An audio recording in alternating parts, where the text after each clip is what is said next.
Magandang araw po sa inyong lahat. Ito po ay patuloy na aking pagre-report sa taong bayan tungkol sa mga development sa mga kaso hinggil sa mga flood control project na iskandalo.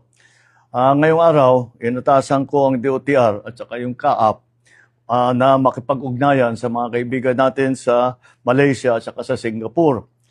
Dahil ang mga pag-aari na helicopter at saka eroplano ay mukhang doon tinatago ni Saldico. At nakarehistro po ito sa kanyang kumpanya na tinatawag ng Misbis Aviation and Development Corporation. Ngunit nagkaroon na ng freeze order ang AMLAC, kaya lahat ng galaw at disposisyon ng mga aircraft na ito ay lalong-lalo na ngayon ay ipinagbabawal.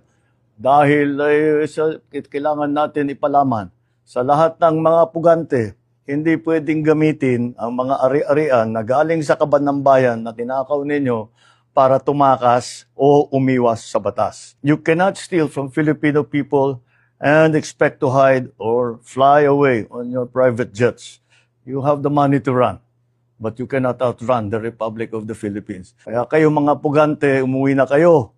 Ang payo ko sa inyo, hindi na kayo turista, hinahabol na kayo ng batas. At isa pang development po, ngayong araw din kinonfirma ng DOJ na si Henry Alcantara ay nagbalik na ng 110 million sa gobyerno at sa loob ng 2 linggo ay magbabalik pa ng 200 milyon. This government intends to bring back every peso, every asset, every person responsible and return it to the Filipino people.